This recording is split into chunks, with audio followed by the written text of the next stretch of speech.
But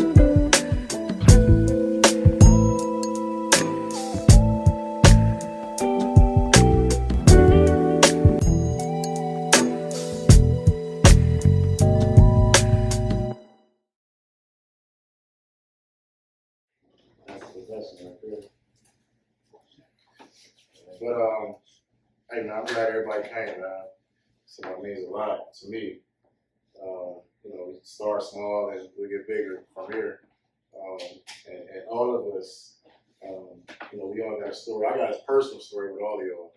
You know what I'm saying? Jay, Ken, cousin, Dale, Beard, George, Jake, bro, me, Will. We all got probably got a personal connection with everybody, man. But I wanted to put this together because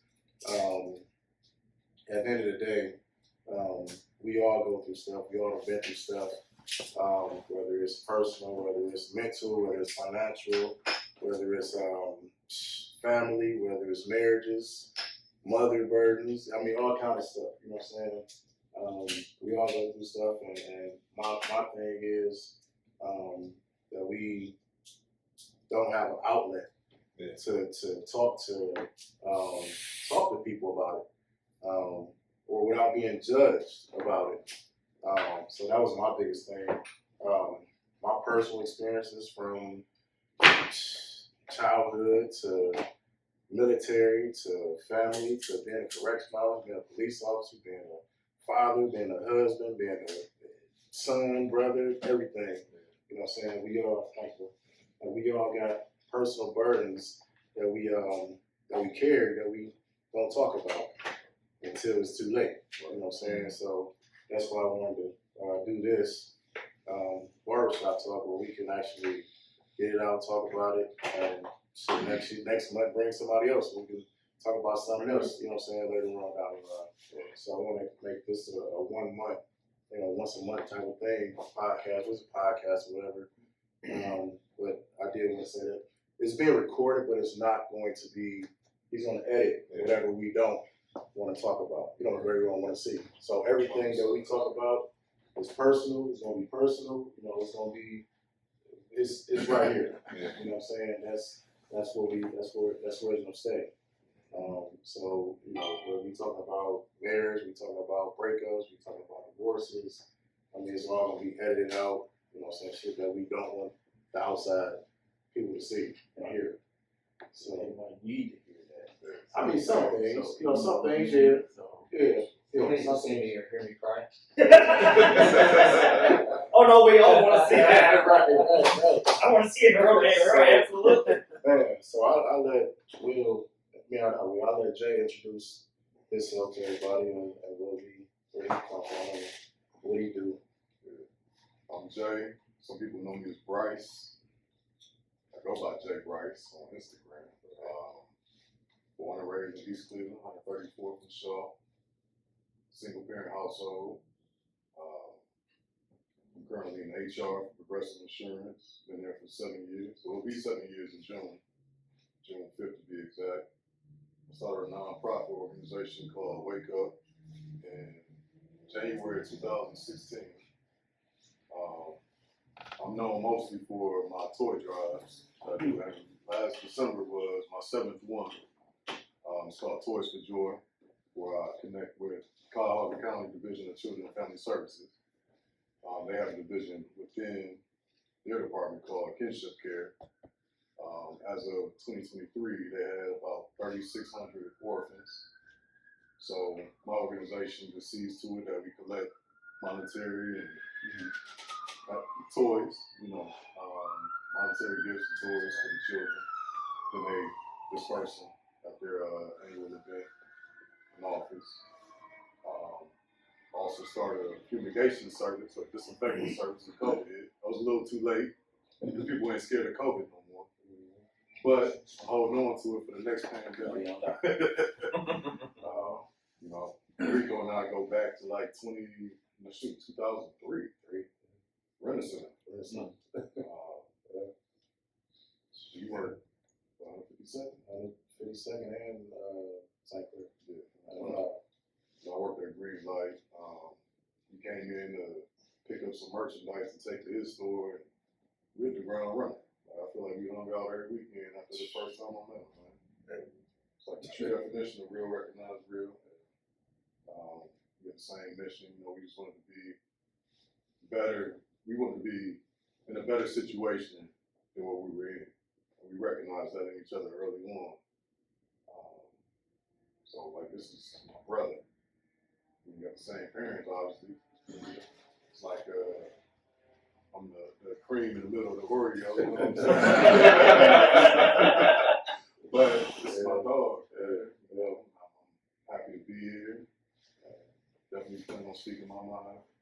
Hopefully give some insight to some folks.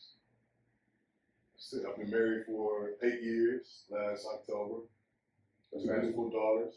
My oldest is 20, youngest is 6. I was almost free, man. That process started way ago. It was a blessing, though. Yeah, I got a legacy. You know what I'm saying? Like, I didn't even want a son. It sounds crazy as a man, but the way I grew up, everything I went through, and I'm black and Sicilian. I grew up in East Cleveland. I was the lightest on my street, so it was a lot of trials and tribulations.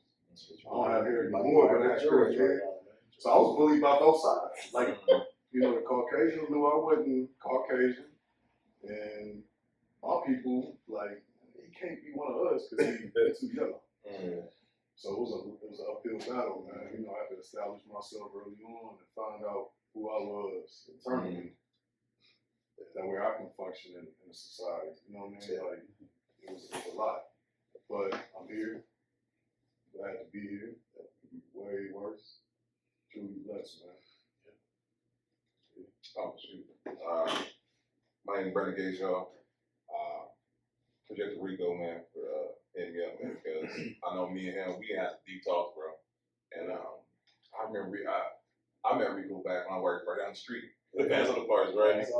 And me and him were always talking about business, right? And shoot, we're talking about business, talking about marriage and everything in between, though. And I appreciate having deep conversations about, you know what I'm saying, things you typically can't talk to. You can compartmentalize people in business, you can compartmentalize people in marriage and all that good stuff, but it's not to all we can do talk about everything, man. So I appreciate that. And for me, my journey is a little bit different. I was married, 10 years. I divorced about 3-4 years ago or whatnot. And they don't tell you how to get divorced, the stuff you go through, right? You like shrug it off and keep it moving, right? That wasn't the case for me. For me, I will say this, I turned what would have been a traumatic time into something positive. So I started the podcast. I was like, I'm not about to take the energy and just be around the house, you know, all you know, in my feelings. I took the energy and put into something else. I got my wrestling license and I started the podcast at the same time. So he does the Pull Up Expo Experience podcast. So all those entrepreneurs. Yeah. So we got working on that 200 episodes. Yeah, 200 episodes, man. Yeah. 200 episodes. Yeah. Thank you. Yeah. God is good, man. And like I tell anybody, you know what I'm saying, you need that support system at the same time. So in therapy too. Yeah. My therapist tell me, you gotta take time to process your emotions, which is cool for some people, you know what I'm saying? But for me, it's taking that energy and not just sitting in it, you know? So, I would say any man, when you're going through something, you know, the old ways, just, you know what I'm saying, you can handle it, keep it moving, right? Sometimes that can't be the case. You know what I'm saying? You need support, you need to have confidence like we're about that right now. Yeah. You know what I'm saying? With strong men, you know what I'm saying? And men that you lean on. So. And don't forget to mention, I encourage you. Yeah. Encourage this guy right here, man. I was so upset. I'm like, man, just quit. Yeah, he was man. Just quit that damn job. Just take the test. You take the test how many times? The real estate test? Ooh, about 4 times. Yeah. And I was encouraged every time. There you go. Take the test, do it. Just pass it. Right. Quick, study, pass It's a it. tough thing to pass. Yeah. Yo. Oh, I know. Yeah, I know. Man, listen. I've taken that thing 3 times and I got 69 every single time. Bro, listen, I'm about to email somebody like, this is a racketeering scheme or whatnot. They know they have to set some new time, and I'm feeling, but it's real. If you finally pass it, Man, I passed by one more point. You know, my brother said one thing. No one asks you how much you passed by. They just want to know if you passed. That's it. Mm-hmm. And that's all I need to hear. And I was just, it was off from there. But every time we're like, quit yet? I'm like, no, not yet, man. Shit, Will. Oh yeah, Will Fuss. That's it. Been cutting 7. Well, out of school for 7. That's where I met Rico at, where he found me. I think I still had like 4 months. 4 months left. I don't care. Down here ever since. So before I even graduated from down here. So I do is cut my dogs. Been married 4 years, but we had been almost like 18. And then I ever could have happened. So me and Will has a story, man. That's why I say everything. All the guys with anger is a connection. So me and Will has a story, man. That like me and Jay got a story, but me and Will got a story. Like, man, excuse my French, man, this nigga cried. We was going through some shit together. He was going through his thing. I was going through my thing. I was going through my battles. And I remember, I gotta tell a story. Carried this nigga in the house like this. Yeah. He was drunk as hell one day. Like this. Sat him on the couch and looked back. But me and Will got some stories, and man, we made it. So We made it. You know what I'm saying? Like, I don't know how we made it, but we made it. When I say that we'll get into it, but when I say an outlet, depending on what outlet you take, can be your best friend or your worst enemy. Man, his outlet, and I'm pretty sure a lot of us, but it's Yeah. that was the Every worst day. outlet. So I was here for the whole ride. Yeah, you was too. so look, yeah. So, Yeah. So been but around. I mean, I can introduce yourself too, whatever. So you know, Ken. Well, I'm Ken. I can. Hey. I can.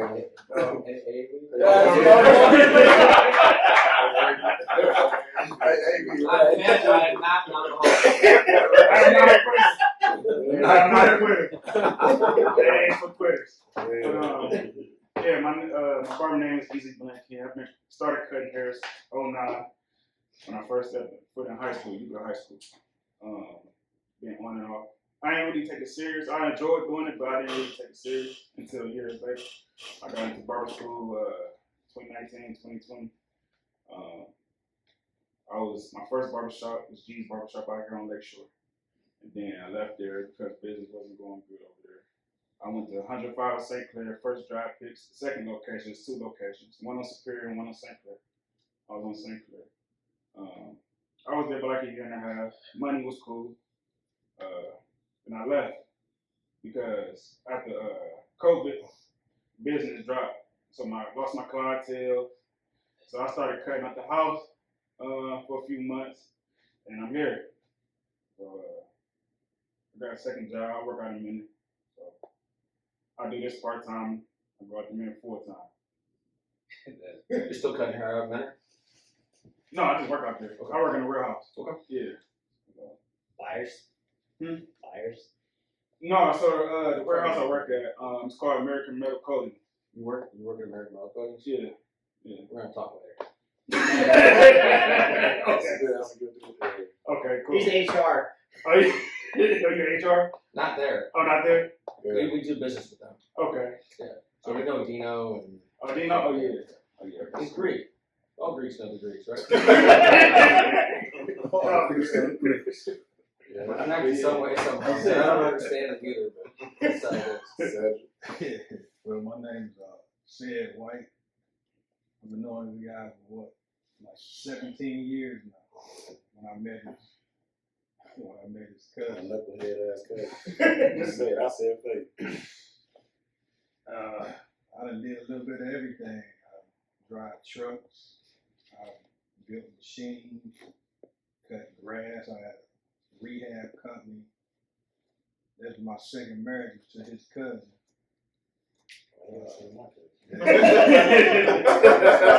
Bad track record here with your family. I'm just gonna be the first one to admit it. So that was my second marriage. I got a 36 and 33-year-old daughter. Then I got 3 daughters, 21, 18, and 15. I got custody of all of them. So I've been doing this for a while, for raising my kids and stuff. No matter what happened between whoever, I ain't never abandoned my kids. And when I met him, I always talk, the same thing to him. Then June 5th, I had a stroke. I almost died. So I get a second chance at life. When I had the stroke, only thing I could think of that I wasn't gonna see my daughters make it to where they need to make it to. You know what I'm saying? And that's what I hung on to. I was in the truck. I had the stroke. There wasn't nobody out there with me. I had to crawl across the parking lot back into the place to get help, and I got in there in time. And I'm here right now. I ain't got no deformities. All my strength coming back. I stutter a little bit sometimes. I have to catch up to my words and stuff sometimes, but I'll deal with that better than where I was going. I still got a little healing to do in my brain and some of my nerves, but like I said, man, I ain't complaining about nothing. So I get to wake up and see my daughters. My one daughter, she in college. She be graduating in December. Sarah getting ready to go to college. She graduated this year from high school, and Riley is a freshman. So, like I said, man, like sometimes if I sit here and I'm quiet, it ain't like I got some things going on that I'm still dealing with. But like I said, man, I wasn't gonna pass up the chance to come out, and I know I may have something for you guys to piggyback off of. So that's pretty much it. Good stuff. Cool. Are y'all on me? Cool. My name is Mandel Thurman Jr. I'm a barber, landscape, bartender. I do pretty much anything. Whatever I gotta do to take care of my family. I'm a jack of all trades. I guess that's the correct term to use. Master of everything. Wherever I touch, turn to go. But I don't know. I think I'm a pretty solid dude. I met Will in barber school. During some tough times in my life, I was transitioning through as a teenager to my 20s. Fell into some things with my kid's mom. We separated. Make a long story short, ran into Will after that. I wasn't cutting nowhere. He offered me a spot here. Started cutting here. That's when I met Rico. I knew Ken since high school. We went to Euclid High School together. Just meeting all you guys tonight. Seemed like a good group of men. You know what I'm saying? Just turned 30 last year. Got 2 daughters. Yep. Been in a relationship for this will be my 5th year with his mom. A lot of ups and downs. 5 years. This will be year 5. We recently decided to try to start over. Clean slate. Start like we in year 1 again. That's been working out great. You know what I'm saying? Trying to get back in the swing of things for real. I kind of lost sight of my path a little bit with, how life gets you. You know what I'm saying? So just trying to get back on my path and fly straight. Crossing all my T's, dotting all my R's, and just making sure I get back where I'm supposed to be. You know what I'm saying? That's me in a nutshell right now. I'm just in tunnel vision right now, just making sure I lock in on what I gotta stay focused on to get to that next level. Yeah. But this real cool though. I'll definitely be here. You know what I'm saying? I walked into this, I ain't know this was going on. I was just stopping in. No lie. It's just what I do. I just stop in, pop in on my guys. I ain't seen them in about a few days, so. It's just God putting you in the right place. All the time. That's how I take it. I just came from my niece's, she just turned 9. We just came from Sky Zone. So I just came from my niece's birthday party. along with my 8-year-old daughter and my 7-year-old daughter, I got a 6-year-old niece and a now 9-year-old niece. So me and my sister had kids like simultaneously, That's dope. and they all girls. So that's my only boy right here so far. So yeah, just came from that and just walked right into this. So that's great energy. You know what I'm saying? Coming from the love of the family, and then coming from the love of some stand-up guys that I see. You know what I'm saying? Sitting around amongst them. I don't want to be rude, but I do got to excuse myself. Like my lady from work, you know, she's been there all day. If I get there at 8:15 instead, I gotta be there. I'm going right to CVS right there on South Center. She a farm tech, so Okay, cool. Yeah. All right. shoot up there. And I'm in the process of moving too, so finishing packing up my spot. I've been in a real shitty apartment for like the last 8 months. I moved down 305. And Lakeshore, Shoregate Tower. Yeah, I don't know nice. if y'all heard of. Yeah. Oh, yeah. Whole garage collapsed. Garage, The yeah. same week I moved in. No. The ceiling fell in my apartment. I'm on the 12th floor, so I'm on the top floor. The roofing is so bad up there. All I hear is people having My issues. ceiling fell in. I only got the videos on this phone, but my ceiling fell in and my wall fell down. It's leaking in my linen closet now. It's leaking in my bathroom. It's leaking from like my light that I flicker on. My light is leaking out water. So Wow. I've been trying to get out of there for like years. Like it's mold. I got mushrooms growing on my carpet, bro. Wow. They brown mushrooms look like flowers. They got mold on them growing out of the carpet.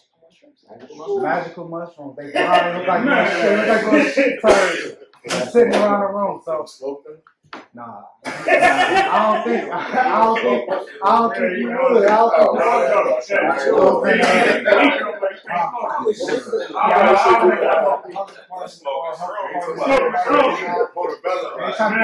trying to take us to court. They're trying to take us to court. We got court on Monday, but all the proof that I got, the apartment is trying to take us to court. Shit, you should be taking them to court. Exactly. So I got to go deal with that Monday, but I'm not too worried about that at all. Like with everything that we got proof, we got videos, and we even got a video of being on the phone with them and them telling us there's nothing that they could do for us that night. Wait till tomorrow and call again. So we're like, I'm not really worried about the court thing, but it's a blessing that we got the apartment that we just got, because it's been hard trying to find somewhere affordable and that take your credit and you can afford the rent and whoop. So it's been like, it's a blessing. I'm still in this vicinity. Everything work out. All my kids' school still around. Everybody, no schedules got to really be broken. You know, it's just like an addition thing from here on out, like just adding to. So I'm in a real good space right now, and this is a real good space, spot to land in. How old are you girls? My daughters, my youngest is 7, my oldest is 8. Well, my youngest will be 7 in May, my oldest will be 9 in August. So, yeah. And he'll be 7 in October. That's good. Good stuff. Yeah, my name is Barry Sparks. What I do? I do a lot of different stuff. So I'm in cybersecurity, so I do tech sales. I'm an insurance broker. I have my own insurance brokerage. And then I do motivational speaking. So I speak in like schools and I actually spoke at a barber schools too. And but I speak in like colleges, universities, high schools, middle schools. Elementary school.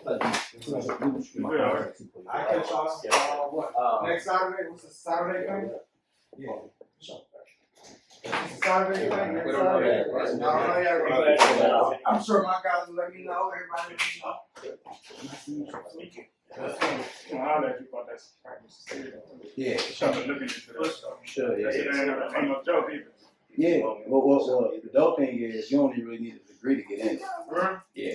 Man, I've been looking at schools and stuff. Yeah, Schools what? About Cybersecurity, You don't really need. I went to college, so I went to John Carroll and I went to I played football there and I finished my degree at Cleveland State. But you don't need a degree to get into cybersecurity. Man, what? They want cash out of pocket. Because Cleveland State, they got one in there, but like cybersecurity, it's their own school with inside Cleveland State though. They want cash out of pocket. Yeah, it's like 10,000, right? About like five more. Okay. Yeah. I got a program I can get you through for free. Oh, yeah. Yeah, that you can get your cybersecurity license. So you can get some experience in cybersecurity. Yeah. So you don't need to go to college. Yeah, because I've never done cyber. just because of my background, I interviewed and I got in it. Oh, yeah. So once you get in it, it's like one of those things. Like you in it, then it's you in it. Okay. Yeah, you know what I mean. So, but yeah, we rap. Oh yeah, for sure. Yeah. But I got 3 kids. I got 2 boys and a little girl. My oldest is 12. My youngest is I'm sorry, my middle is 9. My baby girl is 7. And I was married. I got married at 22. I got divorced at 31. So I've been divorced now for roughly 6 years. Got a lot to speak to about that. But yeah, man, I got a lady now, you know, and similar to all of us, man, we figuring stuff out. You know, and I think that's relationships in general, bro. Like, say 2 individuals from 2 different places and try to like put them in one place, you're gonna experience some bullshit. You know, like, no doubt. So, but yeah, man, that's me, man. And what else? What else I was talking about? So that's it. So George Kappas, 3rd. So I met Jay, 7 years ago? 5? It feels like an eternity. Seriously, I met this guy. He's kind of going across the street from me in our neighborhood. Our secretary at my family's work facility, who also do Dixper metal coatings. So he actually bought her house when she moved out of it. So he's been a godsend to me. I haven't had a close best friend like this, probably this close, and I can just walk across the street and go talk to him. No. We talk every day on the phone. I met Rico through Jay, and the first trip we ever took together, man, we went down to Miami, and we just connected even more than we ever did at like house party that Jay has at his place or something like that. But I appreciate you having me out. This is a great group of guys. I feel at home. Thank you. But yeah, like everybody's talking about women and work aside, like those are my issues right now. I'm trying to find myself, my center. I mean, drinking was a problem from the get-go, man. I mean, he would see me every day just trashed. And I'm drinking by myself. Like I wouldn't even go out or anything like that. I would just be in the house. So it's At least he was in the house. I mean, I didn't drive anywhere. I would drive, or I would just go right around the corner to Dave's Market and come right back. And thank God it's just down the street. We could walk there if we wanted to. That's what we're gonna talk about. Yeah. But it's just shit like that. And I'm finally figuring out, I'm seeing somebody new as well. She has an 8-year-old daughter. She's a beautiful little girl. She's cool. I'm not too sure about her yet. You know, we've been back and forth a little bit, so. You know it's being recorded, right?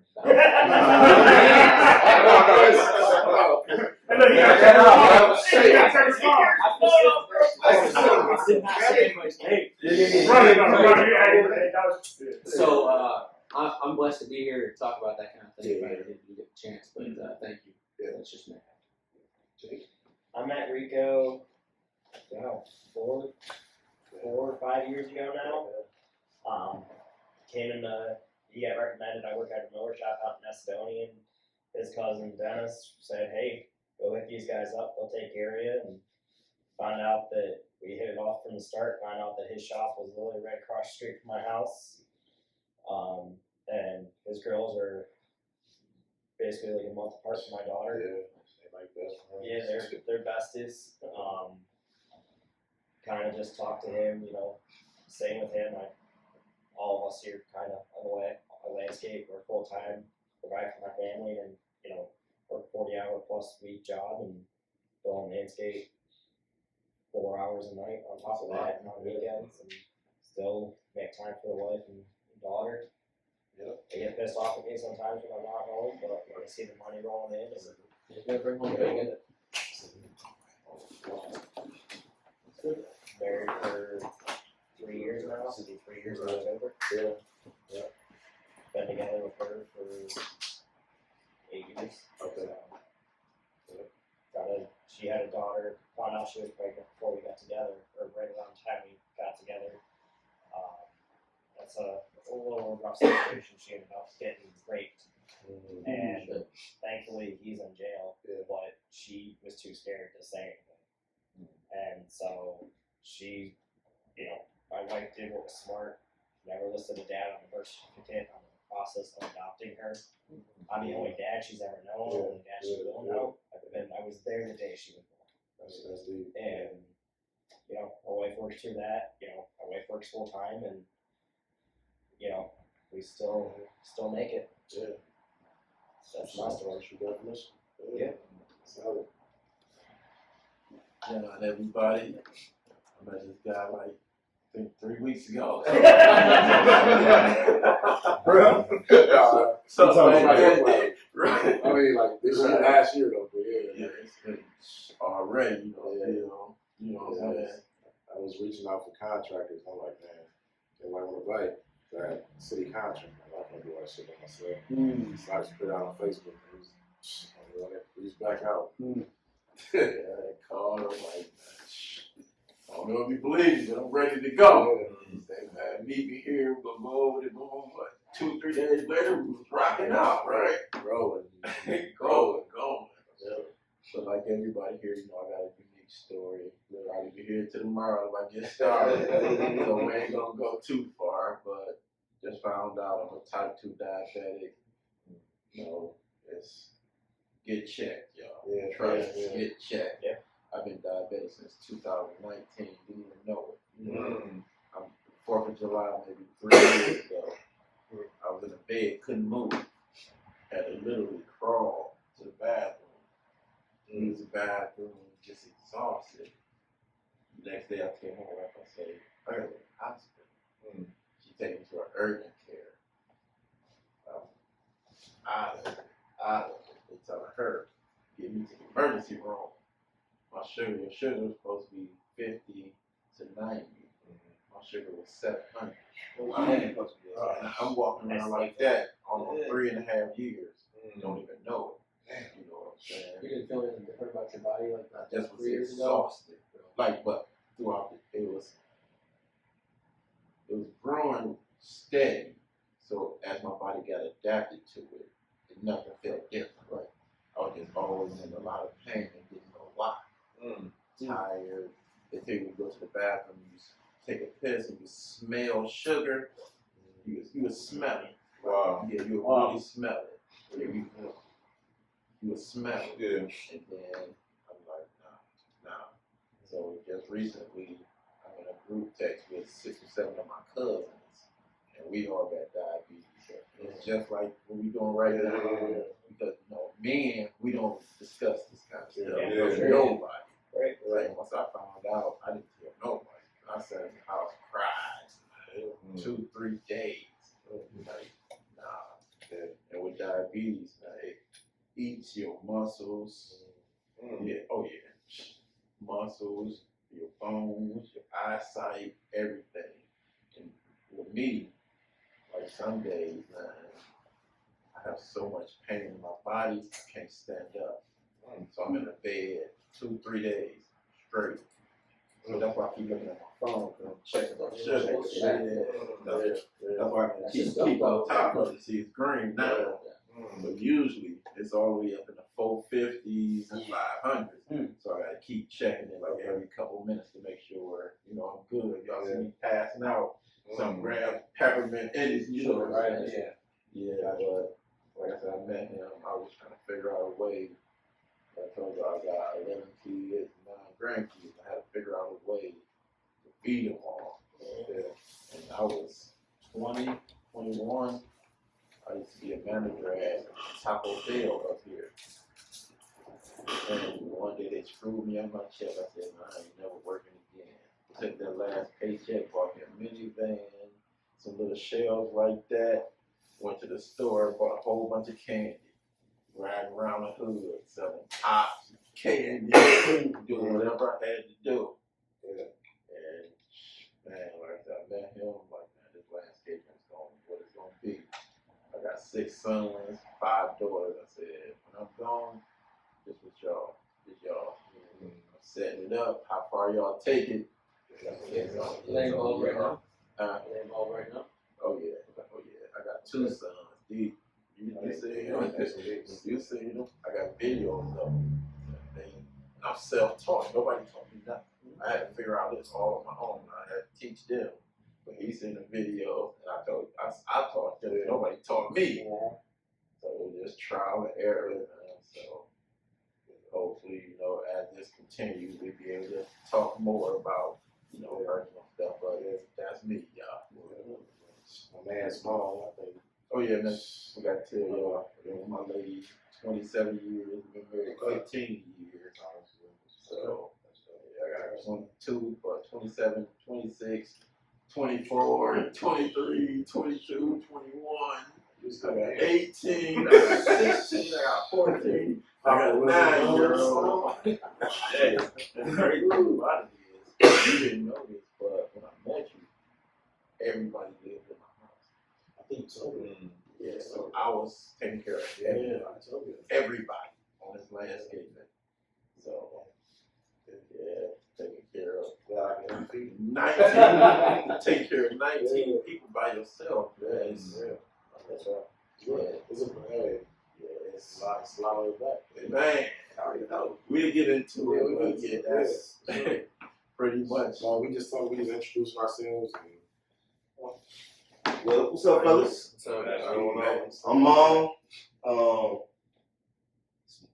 my brother, for real, it's beyond friendship. You know, I was what, 13 and you was 11 or something like that.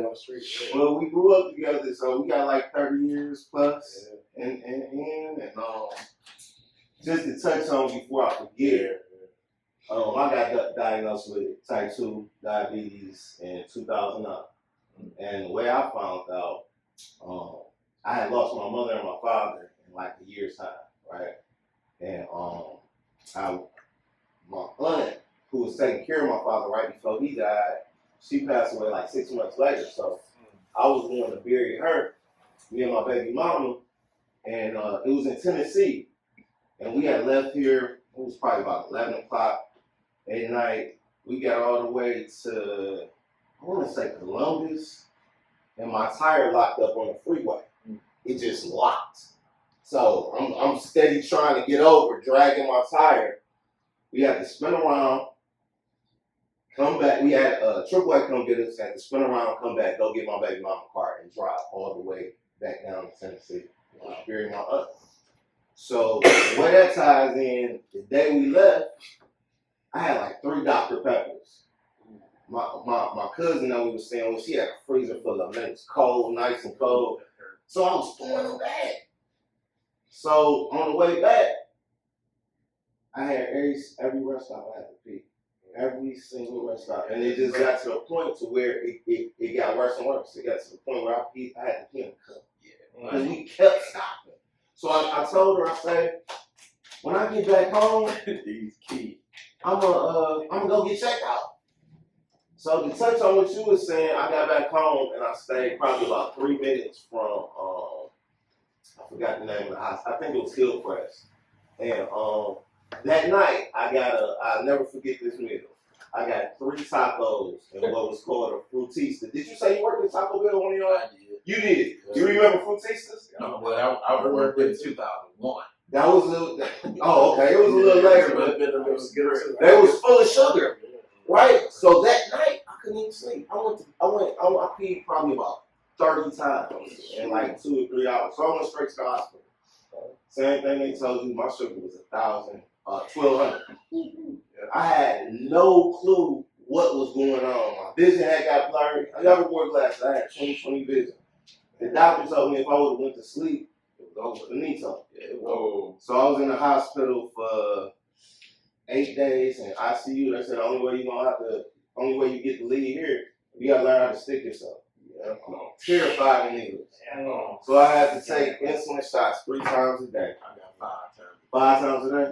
Yeah. 8 units and 32 overnight. It's a light at the end of the rainbow. So I went to Miami about 2 years ago, 2022. And my stomach was going crazy, right? So everything I ate, and I'm like, damn, what's going on? Yeah. So this one I went to the doctor, got colonoscopy. They said, we don't see nothing wrong with you. And guess what? Your sugar been reversed. We taking you off all your medicine. Right? So that was a good thing, but I said, y'all need to find out what's going on with my stomach. So I wasn't able to go to work. I ended up taking short-term disability, and found out when I went to Miami during the winter season, during like November, December, their ice, where it's like wherever they keep that ice, it has like a bacteria during that time of the season. So if you ain't living there, your body might not be immune to that bacteria. Oh, It took them 2 years, almost 2 years to figure out that's what it was from me. So I had lost almost 50 pounds just recently. And a 14-day antibiotic treatment brought me back to life. So it is hope. Whatever that bacteria, it took away that sugar, but it also what it created me to eat differently because I couldn't eat nothing. So I stuck to it. You know what I'm saying? So I barely eat anything fried, anything fatty, any pork. I can eat what I want now, but that scared me so bad that, you know. So I just wanted to touch on that. Can I say something real quick? Absolutely. About the diabetes? You know, when I like 3 months ago, they said it ate up 30% of my muscles. Are you serious? I couldn't I could probably walk from here, door, that's it. Wow. I sit down, catch my shit for like 30 minutes.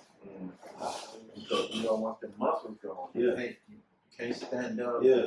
It took me almost 3.5 months able to make a muscle. Really, man? Literally Yeah, now, I'm like now, Friday I was out 10 hours, and that's the most I've been out in 3.5 months combined. Really? Combined. When it get real cold like this, Yeah. I don't come outside. And that's what my body do. Right. Yeah. I'm taking. It's dangerous. It's a silent killer for real. Yeah, I've got a similar issue to both of you. Check.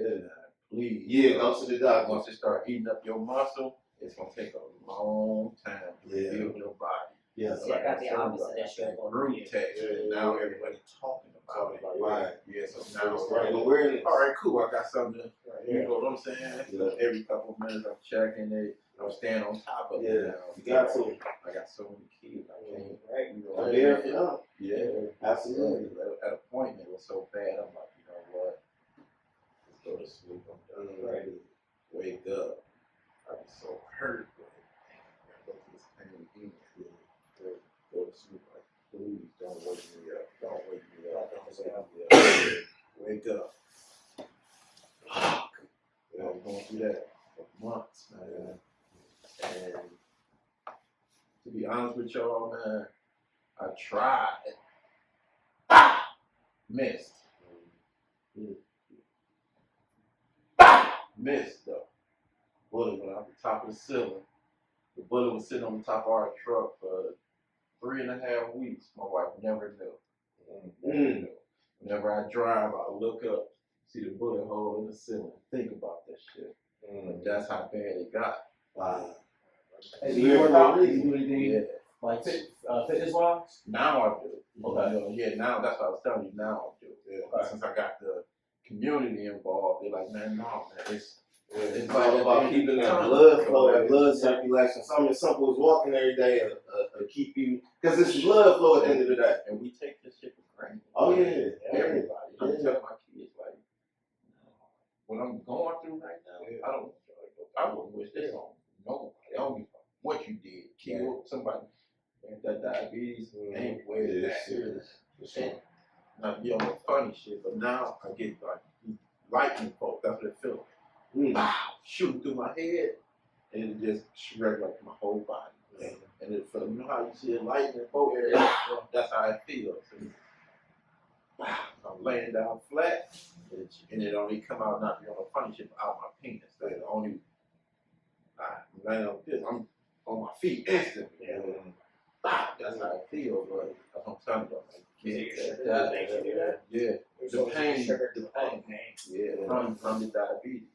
Wow. Yeah. So I take 8 insulin, 8 shots of insulin, 8 a.m., 12, 4, 8 p.m., 11 p.m. I take 30 units. Yeah. I've been there. Sure. Glad you're still there though, bro. Yeah. Appreciate it. Yeah, That's why I said I gotta come back. Yeah. Nobody talked to. I can't talk to my girl. We were married forever, but she still certain things that they don't. They don't want to hear it either. Yeah. Yeah, But you talk about it so much that they're just like, and when you've been there with somebody for so long, we started young, and we did young, dumb shit. When she say landscapers cheat, but we done our shit. So now she looking at me in so much pain, like, nigga, you caused me all that pain. Like, you want me to help you?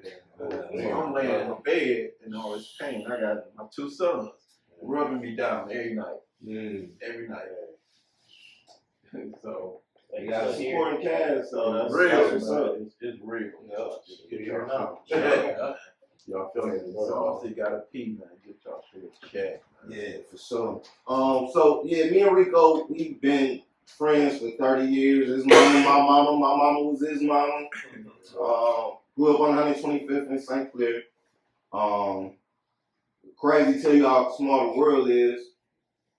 This guy right here, Jay, me and him been friends forever, and we end up finding out we all got a mutual friend. So it just gelled with me and him from there. We about 20 years now, at least. So went to Glenville High School, came out of there, worked retail for like 22 years. Then decided, like, once my parents passed away, I always had a love for music and broadcasting. I always wanted to be on the radio, so I went to broadcasting school. Once I got in there, I realized I had a love for like videography and editing and stuff like that. So came out of here, had a little podcast. This was probably about 12, 13 years ago. Hooked up with a guy that used to be on the Russ Park Morning Show just from doing I hadn't heard his show or heard him on the show in years, and I did a little promo video for him. I had found him on Facebook Live, called him, and he had me on his thing. So I told him, I just came out of broadcasting school, and dude gave me a shot. And this was years ago before like podcasts and stuff came out. So I tried that, and man, I went home one day. I had a 4-year-old daughter, and I had been with my baby mama for maybe about 6 years, and we had been having some turbulent issues, going back and forth. Of course, my parents had just died. I had just lost 2 sisters and an aunt in like 4 or 5 years. Plus, got diagnosed with diabetes. Yeah. So, long story short, we fast forward to like, I think this was 2009. I went home, opened up my door, and my house was empty. Right?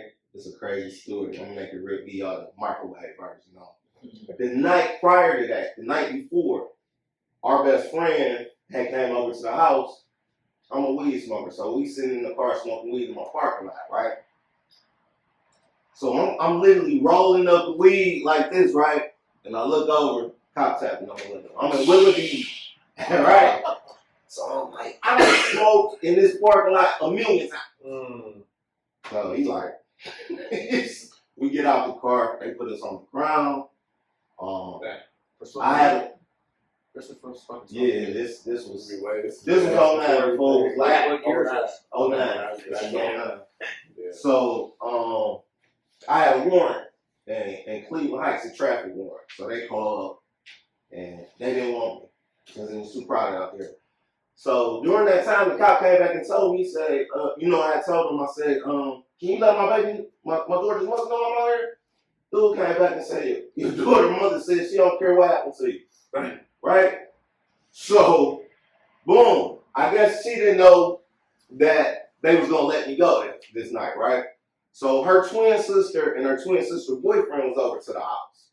So she had told me, prior to that they was coming over to spend the night because her mother don't like her sister's boyfriend, and they was just spending the night. So I go back in the house. The cops don't get me the weed ticket. That's over with. I go back in the house, go to bed. So, for one, I don't really care for her sister's boyfriend. We ain't never really clicked. You know what I'm saying? So, him being in my house, I wasn't really comfortable with it, but it was her house too. Fast forward to the next day. Her sister, her sister's boyfriend, my daughter, they dropped me off at work. right? Everything normal. My house is just like this. So I call her, because at the time I'm not driving. I call her, see what time she come pick me up. She said, I moved. She said, get the fuck out of here. You ain't moved. What are you talking about, right? And I called my dude. I said, man, come get me. And this guy is the only one that can back this story up because it was crazy as hell. He came and got me. And I told him, I said, man, Shark ain't talking about she moved. So we pull up to my apartment. Shit, I open that door. Empty. Dang. Every piece of furniture that we had got together, bedrooms, everything. I had just went to work 8 hours ago. Damn. The coldest heights in history. Meditating. Bro. Oh, you thought they were just spending the night, huh? That was the whole movie. So the only reason they So was we gonna call the cops. We out there smoking weed. Let's take this nigga to jail so I can get the fuck the only reason they was over to the house the night before was so they could start moving early. She had already found the spot and everything. So they plan on taking you to work Bro, anyway. when I say broke my heart, I had never not put my daughter to bed or woke her up her whole entire life. I was devastated. I opened the closet. She left my clothes there. I have a bed to sleep on. So I was living in Willoughby, working in Cleveland Heights. I worked at this hardware stuff for like 12 years and shit.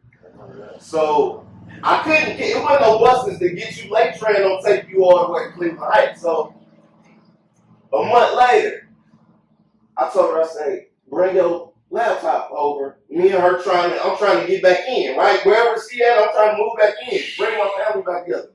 Bring your laptop over, and I'm gonna try to find me a job somewhere a little closer. She brought her laptop over. I opened up the laptop.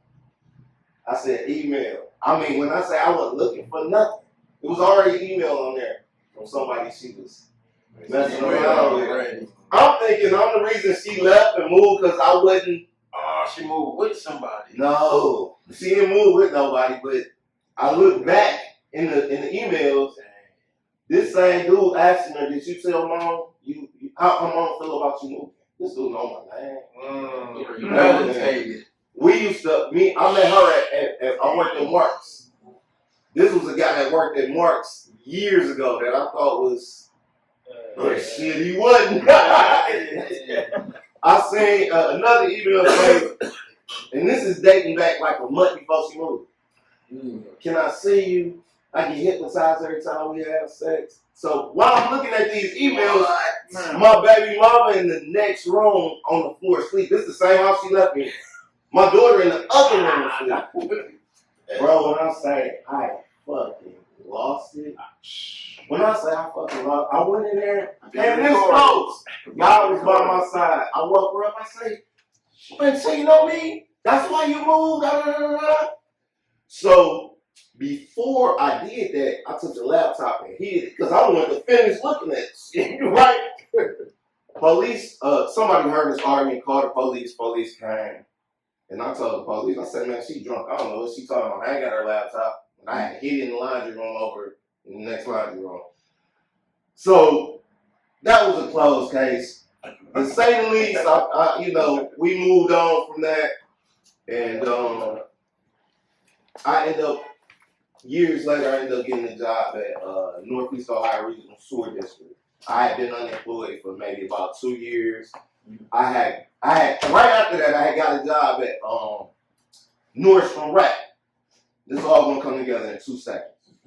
I got a job at Nordstrom's Rack, and at the time, right after my baby mom left and I found all that out, she took me down to child support. Killed me, right? And I ain't never been a father that went there. Right. If I ain't have it, I still found a way to get it for my daughter. You know, that was my pride and joy, my one and only. So, I ended up getting a job at Nordstrom's Beachwood, selling shoes. They started taking my child support out of there. Now this was a straight commission-based job. If you don't sell nothing, you ain't getting nothing. So I started doing the Christmas season, right? This was 2011. 2012, I started doing the Christmas season. I came in there, my first check was like $2,000. I said, I'm on like popcorn. But what I didn't know was the game. I came in, Rico, not necessarily Rico, but you might come in and say, oh, my daughter and my girl need some Uggs. They wear size 8. Y'all might not know that Uggs run a size bigger or a size smaller. So all them sales I got, I came in on, they came right back the next month. People returning shit. Everybody getting the wrong size because they was getting. So I'm getting this. Ain't nobody trying it on. I come in, I think it was like a week after New Year's. I was like $3,000 in the hole, man. So that wasn't my game. So I'm working there, child support coming out no matter what. Bro, when I say I couldn't even get on the bus, so I'm gonna tell you how cold I was. I stayed in East Cleveland on Garden.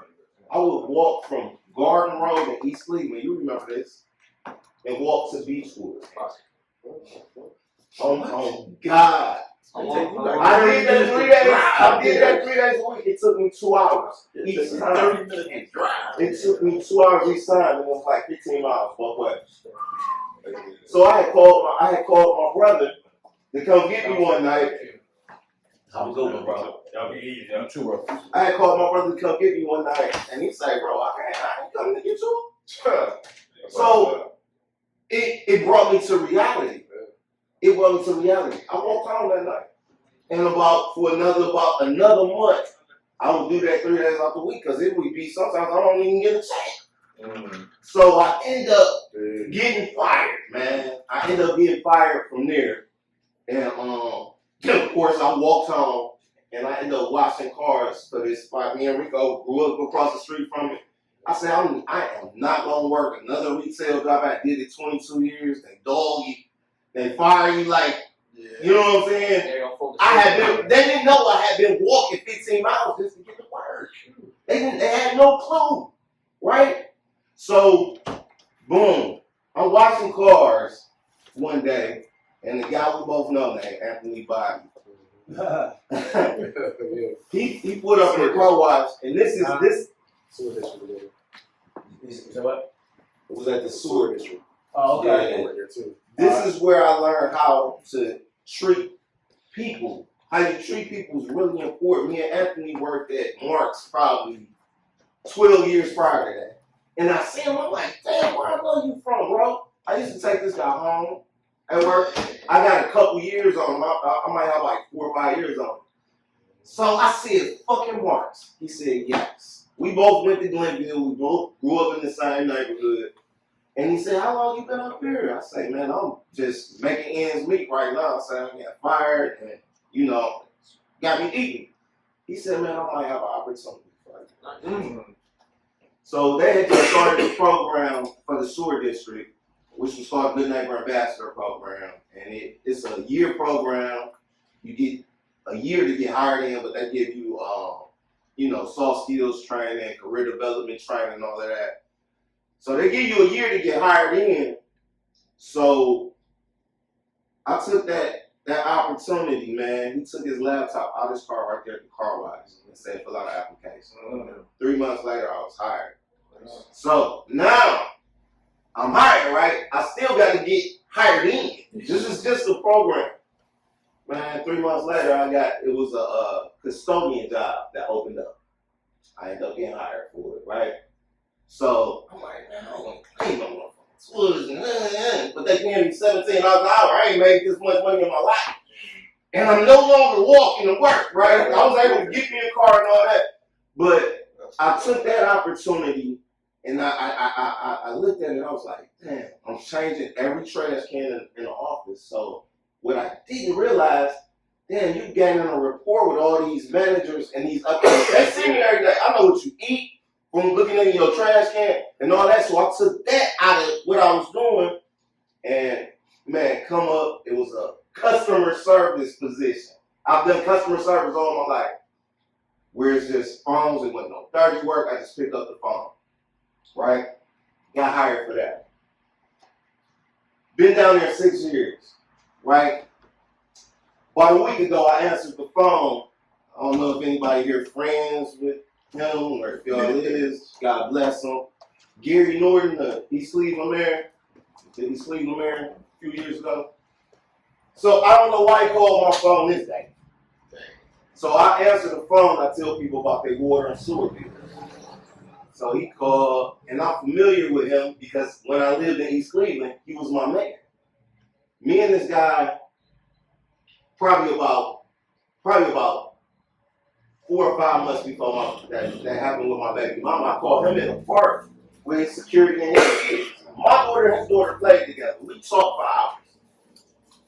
He called last week about his bill, right? So, you know, East Cleveland has been known for having crooked mayors. Like it's no secret to it, right? He left there for whatever reason. You know, I don't know if the right word is impeached or whatever, but it's you can Google it. He called me last week. I answered the phone, and we just get random calls. I didn't know he was calling. Gave me his name. I was like, oh, that's the mayor, the ex-mayor. So, boom, we talking. He overtalked me. About to finish up too, fellas. He overtalked me, and I kept it professional all the time. Probably the best call I had. I've been there 9 years, right? And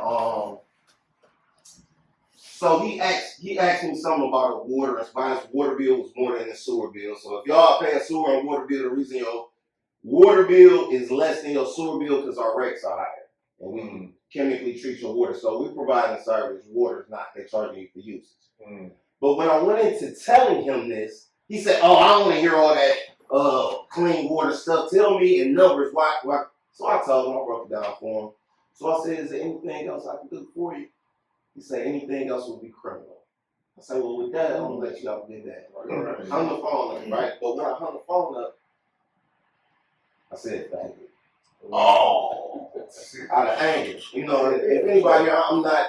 You know what I'm saying? It was just. It's got to you. It got to me, and that's the first thing that came out of my mouth. Right. So I worked with Mayor Frank Jackson's granddaughter. So she's sitting right next to me.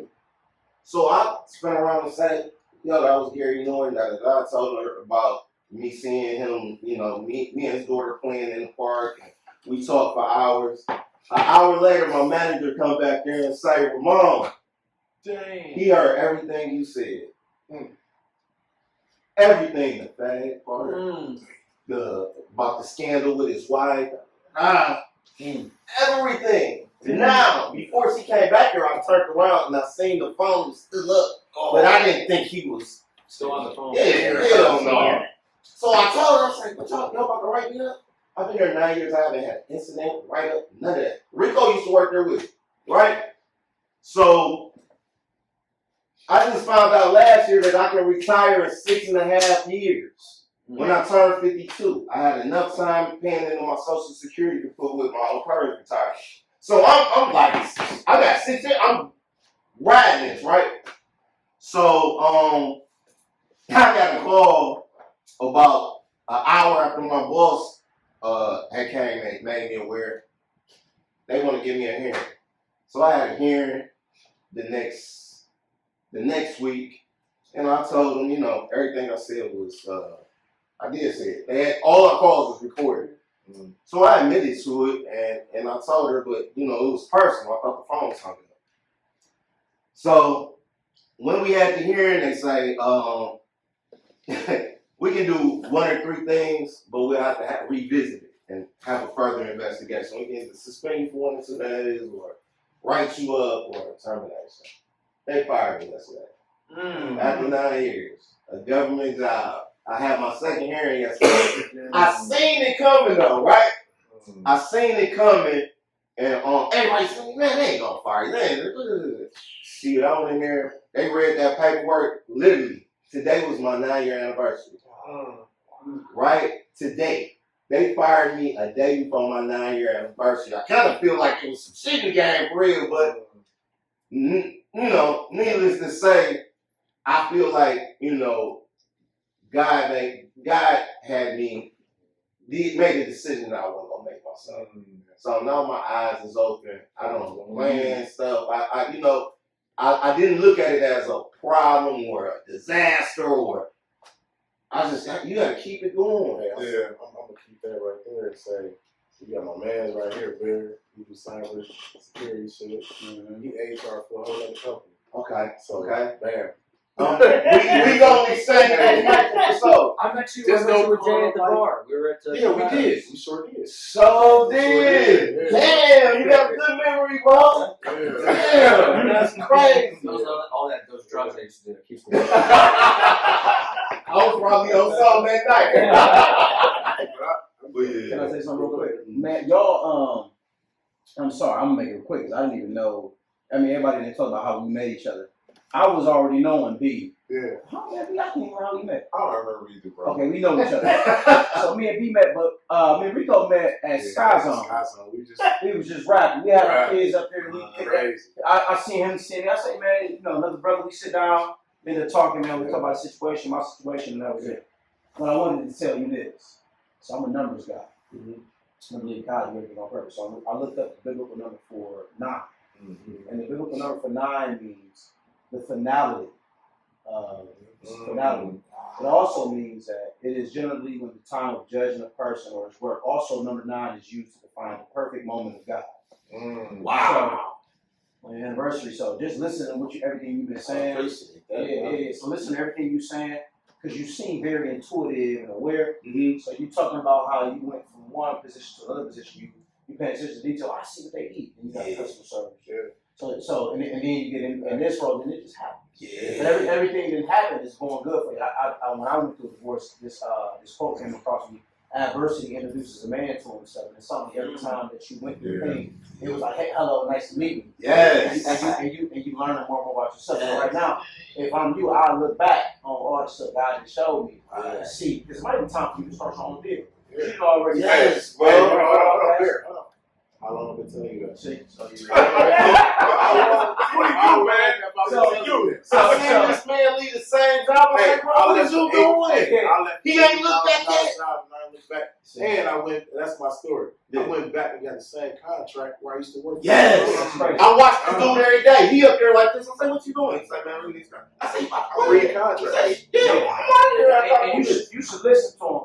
Because I remember when I met him, and I followed him on IG. And his IG, I'm like, man, this dude back. Yeah. And it's crazy because God puts you in a place, man, around people that got like resources. You just take full advantage of them, bro. You know what I'm saying? So you got that. But you got everything you need. I would see that, bro. I would see that. To move from where you were. It's gonna hurt. Yup. Obviously, but it's a part of it. Yeah. But It's going to you develop don't know what very to do from here. You need a JLB? Yes, I do. That's Okay, for sure. There's a right there. There's other outlets. Oh, yeah, absolutely. So there's always something good. Okay. I appreciate it. That's my cousin B right here. So, B. What's up, everybody? Yeah. Yeah, I'm a little late. I'm coming from work. There you go. It's something we've been, Never. it's something we've been talking about working on for a little while now. So I'm just listening because I got, I'm gonna tell y'all my story. So I was in the military, graduated straight 2000, went straight to the military. My godfather, which is his godfather as well, taught me how to do, when I moved on the street, it was him, best friend Ed, my godfather. He worked for the water department, taught me how to do landscaping. We digging water lines outside, 8-10-foot holes, pushing water lines, taught me how to do landscaping, taught me how to do everything. So he died, 3 years ago? So I owe my landscaping career to him. He taught me everything for landscaping. I just took it to a whole other level. So from that to military to 2005, that's when I met Jay. 2003. So out of military reserves, went over to Iraq, Kuwait, Germany, whatever. So I met Jay in 2003, 2004. Rent-A-Center career. That's how me and him met. And then from there, I think I quit Rent-A-Center and went to juvenile correction officer for about 10 years. In the process of me, all while doing that, I was still doing landscaping. We were just doing houses. From there, I ended up doing juvenile. I was like, I need to do something better. So I ended up going to police academies. The government paying for it. Police academy ended up doing police officer. Then I ended up going to sewer district, being police for the sewer district. So from there, it was just all while doing landscaping. Landscaping always been in my path. It's been in my path forever. To piggyback off of what the longest saying was, my story is, I've always had an itch to be better for myself. What can I do to the next level? What can I be? Where can I go? And how can I advance to another, realm of something in my life? And I ended up, while I was at the sewer district, I'm like, man, these dudes, these landscaping companies, these contractors, they coming in, what they doing different? You know what I'm saying? What are they doing different? I know how to do the same shit they know how to do. So while they sitting there bringing their contracts in, and I told you, I'm sitting here, I'm like, he looking at garbage cans. I'm opening them bids up. I want to see numbers. I want to see what y'all did. I'm looking at, about a year or two straight, I'm looking at these contracts. I'm like, damn, these motherfuckers getting 50, 60, 100,000, $200,000, $300,000 contracts. I'm just cutting grass. That's crazy. The fuck am I doing wrong? So I'm like, you know what? Nah. I started making copies of everything. Everything. Taking that shit home, putting it in the file. Copies of everything they've been doing. Illegal? It is illegal, but I don't give a shit.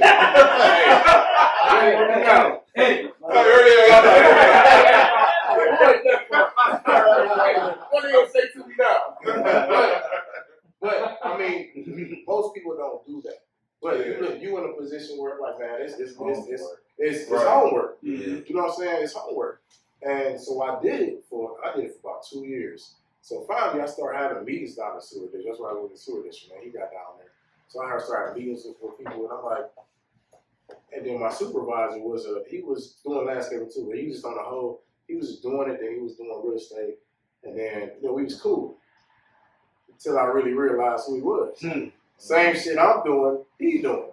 You tell me I can't do this.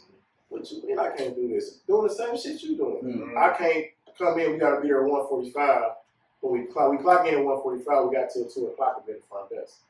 So we got a 15-minute grace period. So why do I gotta be at the front desk at 1:45? What the next crew gonna do from 1:45 to 2 o'clock? So he's like, man, so eventually he ended up starting writing me up. I'm like, man, that's some bullshit. Like, you know that, right? So ended up doing, I'm like, all right, whatever. So I'm like, in the meantime, my exit strategy is ringing. But it was like one of those, I'm scared. Because I got my son, got my wife, my family. I don't know, you know what I'm saying? But in the meantime, it ended up working out. So, long story short, the sewer district ended up having a hearing. Same position, having a hearing. And I'm like, and at this point, I was already fed up with the bullshit. I walk in because I had a meeting in their, what is it called, Mom? They're where they have Their board or something? Their board meeting. Yeah, the boardroom. That's where I got fired at. The boardroom. The boardroom. And they found out, they said I can't open my computer. I'm like, I'm doing the same shit y'all do. Ain't nobody here from 6 o'clock till 10. So why you on my ass? So I'm like, you know what, whatever. So I had a hearing the next morning. Next morning get here, I walk in the building like, you got a hearing. I said, you know what, I'm done. Out of nowhere, I'm like, I'm done. And I left. They're like, man, what is you doing? Like, we want to go fire. I said, I don't give a fuck, I'm done. I'm done. I'm tapped out. But in the meantime, during that whole process, I got my mentor. He worked with Cleveland Clinic. He worked with RTA now. I got mentors everywhere. You know what I'm saying? Like, it ain't too much to have mentors. Like, y'all mentors. You know, to me, in my journey.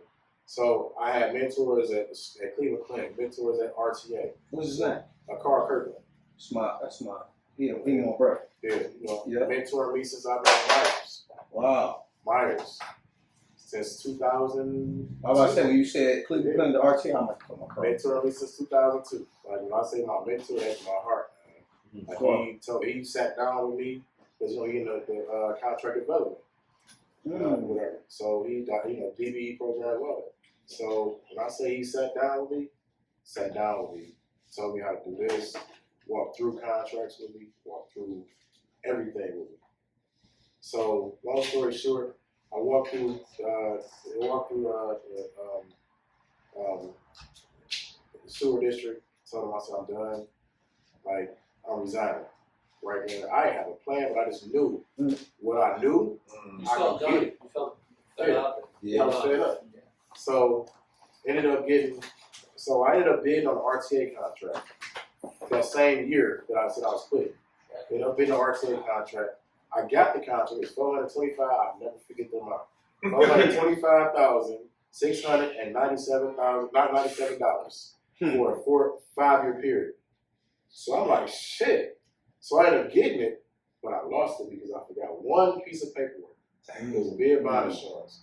And I'm like, man, damn. Like I was this close. I felt defeated on everything. But I'm like, you know what? It's another way. It's ways. So I'm like, you know what? If I can get that close to 500,000, I'm done. Because it's taking away 8 hours of my day, 10 hours of my day. Right. So I'm thinking about time, not the amount of money I'm making at there. So I ended up quitting. I said, you know, I quit. And they like, man, you doing what? I said, I quit. They're like, you leaving an $80,000 job?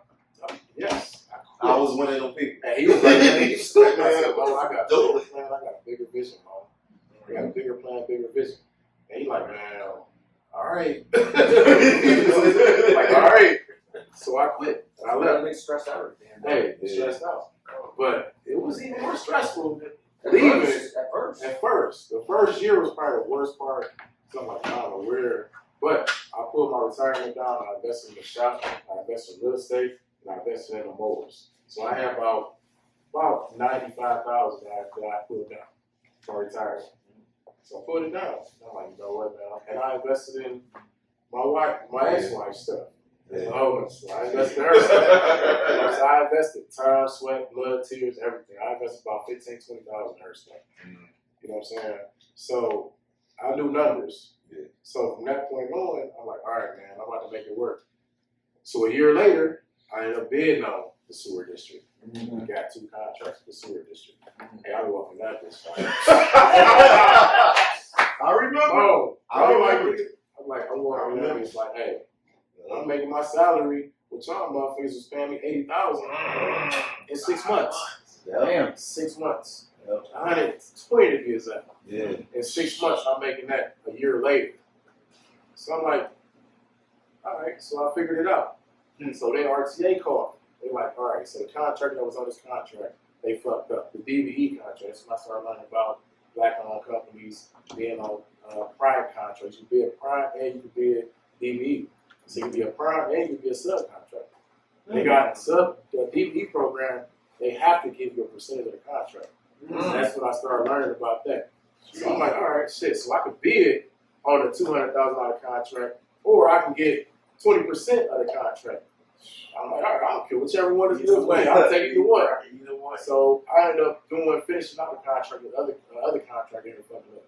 So I finished out his contract, made like $20,000 in like 2 months, just on bullshit. So then the next year, I ended up bidding on a contract by myself as a prime. Got the contract, $85,000 for 1 year. That's one contract. And I was still doing a city, Cleveland Public Schools, it was It's government contract. government contracts. So after that, my name I'm starting learning programs, different programs, other entities. I'm going to Dayton, make $85,000 in 3 months, 4 months. Like we doing developments, like literally. You remember? Acres. Acres. We stand for 2 days, stand for a day. We kicking it. So from that, and then there's also connections that I made too. People that are doing property management, so I'm connected with a lot of people. So I'm gonna stick with RTA. So I ended up getting one contract for that 1 year. Then I ended up getting a contract for 3 years. So now I'm the prime on the contract. So now my name is out there. Sure. Then on top of that, my mentor Carl, well, you need to start doing this too. Why should I do that? Because this lady's the only one doing it. It's called flagging. I'm like, what is that? He's like, do it. So I got certified in it. It took me 2 months to get certified in it. Did it. Man, I made probably like $56,000 in 2 months. Just off the RTA shit. So it's a whole nother company. But I had to dissolve that company because of the ex-wife kind of fucked that company up. So I let it go, but I don't get back certified because you remember So I'm getting back certified because I got a whole new company. I'm about to get certified again. Literally just hiring people, felons, whoever, want to work on the rail lines. Working on rail lines, hire their ass, and they give you grants to do it. So you get grant money, plus you get money paid for these other companies. This lady's the only one doing it. It's a $1 million company she's doing it. They only know her because she's the only one been doing it for 10 years. So now it's called flag. So basically, you're going to RTA train tracks. They doing real work. Clean tracks. So you just standing there flagging the train tracks. You was semaphore. You just like they doing like you on the road. Yeah. The cones. What? Yeah, you was semaphore. Stop. Yeah, no, I'm with you. So stop. Yeah, all that. That's it. Oh, shit. So we can do it. Like we can all do this shit. This is easy money. Easy. So that's a whole nother entity. Yeah. So then on top of that, so now I'm doing RTA, and then bid come back up for a 5-year period. 3 contracts of RTA. I'm like, all right, cool. So I'm bidding on everything. So I bid on all of it. Learn the bidding process. Now I'm like, all right, I'm cool now. Bid on all of it. Bid on one contract. I won 1 contract. Then I won 2 contracts. The 3rd contract was the big one. So I'm like, I can't tap into that because that was way too much for the workload I got. I don't have enough. So I ended up getting a DBE. So I still got 20% of a $400,000 contract over a 5-year period. So now, I'm like, I take that. You know what I'm saying? So now I'm doing that, and now, that's where everything started hitting. That's where I started getting on other stuff, and I'm learning the process. I'm still learning to this day. But oh God, man, there's so much stuff that's out there, and that's where I brought you in at. You know what I'm saying? Like it's money out here, and I say that to be. Hey, and we gonna get you working out too, brother. Yeah, I'll definitely. Yeah, Sure. Thank you, man. Yeah. I appreciate it, man. And that's my thing, man. And I went through. I don't know if y'all went through divorces. Yeah. But I say my divorce, for me personally, was probably the worst thing I've ever went through. And I say that because worst best. So I say it because it had me mentally. I was functioning. It's almost like I was functioning as a great drug addict. Yeah. I was just functioning because I was functioning to the point where, all right, I got to do this, do that, and it wasn't. And I mean, most of y'all know. He know. George know. Y'all know. So it was to the point where she had a bad gambling addiction, and it took us out. It took me out, and it took her out to the point where it took her character, her everything, look, everything. Like it's to the point where, but then I was drinking. My drinking, this was my go-to, my security blanket. I drank, but I was functioning. I was functioning. I was depressed, and I never knew that I was depressed. I was just drinking. I'm like, all right, it'll be days that I black out. There'll be days that I'll be like, man, I don't know where I'm in parking lots. Man, where am I waking up in parking lots? I don't know. There'll be days that I wake up just sitting outside. There'll be days to the point where I'll be like, as long as I make it home, I'm cool. I'll be sleeping outside in the driveway. And I was drinking. Like you say you was drinking, I was drinking. I was drinking through it. And what really woke me up was because then I started cheating. You know, I ain't gonna lie, I did cheat. That was probably the worst, best thing, if it made sense. Because then you start looking until you start seeing people for what they are. It's a way out. But then you got a whole nother problem. Because then you got chicks that's falling in love, you got chicks that's sitting here in town, chicks that the baddest chicks I've ever messed with, coldest chicks I've ever messed with. And then they crazy as hell. Crazy It's as hard to hell. be this good looking. Yeah. I'm not gonna lie. But it's to the point where I was taking trips. Like, and I say this because she was going the weekends to the casino. That was her thing. Like, fuck it, you go, I'm going. But I was going to the casino too. But then it was like, shit, the casino ain't my thing. And I'm like, all right, since you going there, when you come back, I'm gonna go here. I'm gonna go kick it out of town. I'm out of town every other weekend. I got kids. I literally kicking it with chicks out of town. But it was to the point where I'm like, you know what, that shit got mentally draining. Yeah. Mentally draining. So I'm like, all right, man, my kids need one of us. Yeah. You know what I'm saying? And that's where mentally it came to me like, all right, mentally I need to be here for my kids. And that's where, that was back in 2018, 17, 18, because I wouldn't even, and the real talk, like when you going through certain stuff, that's why I wanted to bring us back together. That's why I want to bring us to the group. Because Jay done been, they didn't see me for like 2-3 years. Honestly. Because I was going through so much shit. Mentally, I was fucked up. Yeah. Because it started making you think it's you. It's not you. It's just a situation that you're going through. You know what I'm saying? So I was fucked up mentally. Hey, you know, I was fucked up. When I said I was fucked up, hey, when I and like you said, I done been there. I done cried to myself in the truck. I done had my gun sitting here, like you said. I had my gun sitting in my hand. It's been days where I'm like, man, what the fuck? Like, what the fuck is this? Like, what is this? But I knew I was a stronger person mentally because at the end of the day, I'm like, I'm a blessing to everybody I touch. You know what I'm saying? It's just this situation that's keeping me from sprouting or growing. It reveals some strength. And when I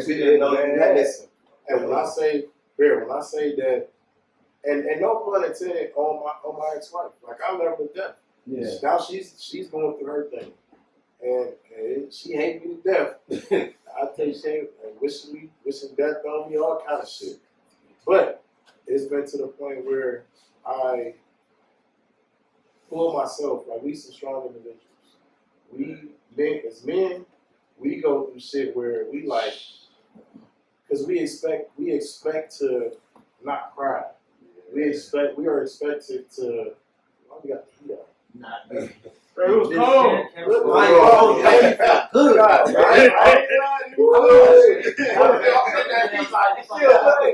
got to leave like 5 minutes. That's what you got in that cup. That's what you got. I ain't complaining. But real talk, it was to the point where I did not know who I was. Like I'm just fucking different chicks to make my shit go back. Where am I at? I'm looking for myself. And for that 20-minute pleasure, I'm cool. You know what I'm saying? For that 20-minute pleasure, I was cool. But where am I at mentally? I was no, really talk. Don't worry about it. I mean, look, You got 100 pounds. Don't even worry about it, bro. You got you. Don't even worry about it. talk. All right, don't worry.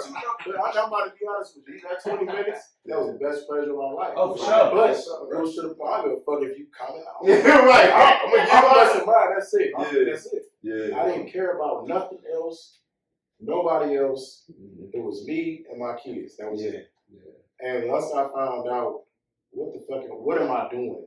What am I really doing? You know what I'm saying? Like business wise, it was still going, but it was stagnant. It was here. I was blowing through so much money, blowing through it because I'm drinking. We know how much drinking costs. We know how much drinking costs. That's company credit cards. Still got to pay it off. But drinking, Drinking. yeah, like all the stuff that I live, like we really go through. And we, like you said, we train to just do shit. We're trained to just mentally be strong for everybody that is around us. Yeah, that's right. Everybody, inside out. But they don't see what we go through inside because mentally we fucked up. Yeah. We ain't going through some shit. We ain't gonna show it. No, we fucked up for real. We gonna deal with it somehow. But you know what I'm saying? Yeah, we put a mask on. Yeah. Real talking, that's what it is, a mask. Yeah. You know what I'm saying? So at the end of the day, when we say we all right, because that's our favorite line. I'm all right. I'm good. Yeah. I'm good. We ain't. We ain't really not. We ain't Man, good. hey. Yeah, guess what? At the end of the night, we going back to the Right. It's been plenty nights. I done told like just him. They going through shit right now. And I'm like, bro, when you notice a difference in your brother, like, bro, you're doing too much. How many times I tell you that? Like, bro, you're doing too much. Slow down. Like, slow down. I've been there. But it's, for me, seeing him like that, it's like the dynamic that they want to go through their language. True. And I don't understand it. Me neither. And I think he's realizing that too, to a point. Yeah. But I mean, everybody wants to know. Yeah. Her But- back home. You want your daughter back and stuff like that. That's the toughest part. Mm-hmm. Is your daughter. But in the end, I tell when I find out, because again, like I've been through some, we all got stories. And I know I've been through some shit. And when I know I've been through some shit and I see my brothers go through it, that's when I'm like, bro, that piece of pussy ain't working tonight. Go home. There's been days that I've seen bros and my dude at the bar. I'm like, bro, I just dragged this nigga out the bar with me. Go home. Yeah. Because I know, you know what I'm saying? Nigga, you ain't gonna get home 5, 6 o'clock in the morning. It's already You about to tear something down. You gonna hit it's already 10 o'clock. I'd have been there. Yeah. You know what I'm saying? I'd have dozed off in chicks' beds. Yeah. And get home like, damn. Like, Yeah, you should always make it home. Always make it home. Man, Always. I'm gonna say something real quick. So I ain't gonna say nothing too much. I got a pretty good story, but this is good because coming here, I'm fully transparent. As I'm sitting in this seat, I'm looking at you, and all I hear is God telling me like, "This is what I kind of wanted you to do." To me, so I'm gonna tell you, this thing gonna really grow for you. It's gonna really grow for you. I can see it. And as you get me in together like this, bro, and you have me and talk about what they went through, I'm still contribute. You know what I mean? But for a while, I was in a place of not really wanting to. I didn't necessarily know how to do it, but I didn't really want to kind of like expose my children's mother. Yeah. You understand? And that's what I don't want to do. I you know what? The real shit. Because that's where this argument came from this past weekend. You doing it? And I'm like, I'm no, real shit. If we real, you do want to. Yeah. Right. No, man. We honest now, bro. But you respect yourself. If you real about it, you do want to. You know what I mean? And you respect yourself enough that you're not gonna do, and you respect her. Yeah, and it's more so, I'm gonna be real with you. Like where you are, absolutely. You want to talk about what you experience, and to your point, what most men do is we hold it in because we need. I'm good. I ain't gonna say nothing like that because if I say something, I'm gonna look weak. You know, if I say something, I'm gonna look like this, or they gonna think that. But it's really like, no, this shit hurt. This shit fucking me up on the inside. And so, like, ain't nothing wrong with you wanting to talk about it. And so, I think with everything, there's strategy, right? So I think this is dope. You know, you got be the edit guy, you can edit shit out. We can talk here amongst ourselves. But like, bro, we like you said, we go through shit as men. Some crazy shit. We got feelings. We handle ways. We go about handling ways or things the ways we think is best. And it's real shit, man. Bro, my shit crazy. Like for real. I'm talking about super fucking crazy to the point I'm like, I still be asking like, what you want me to do? For real. So I share this with y'all amongst y'all here. So I was married, but I got married at 22. So before I got married to my ex-wife, I used to cheat. I was a fucking cheater. You know what I'm saying? You know, and I think I got it honest. You know what I mean? My dad, I didn't find out I was a side baby, so I was 16. My whole life, I thought my dad was cheating on my mom with this white woman, and I found out my dad was married to a white woman. He was cheating on the white woman with my mom. You got me? So that's what I see. I never want to be like my dad. I'm cheating. Every woman I got was cheat. So then I get my ex-wife. We get married at 22. My life changes. I get into ministry. I'm in ministry strong. Things get bad 4 or 5 years in. I cheat on her with somebody in the church. You understand? I ended up telling her I sneaked one kid in. Matter of fact, she was pregnant when I cheated on her. You understand what I'm saying? So I say, look, you know, we can stay married if you want. And if you want to get divorced, we can too. Either way, you're going to be taken care of. Just let me know. She decides, hey, I'm going to stay in it. We have another kid. We now do 3 kids in 5 years later. She had an affair with the best man in her life. Watch this though. So this was crazy. This was the kicker. When I talk about a name or a title, I hear When I tell you this, I'm like but really, it ain't really. She just ended up having sex with somebody. And I'm gonna be real with you. I've been divorced 5, 6 years, brother. When I tell you I got into therapy, I started, and my girl I'm with now, she really the reason why I didn't get into therapy. Definitely. You know what I'm saying? And so I get into therapy because her and I was going through. Then I get another therapist, black male, and I'm starting to see me. Oh shit, I'm starting to see me.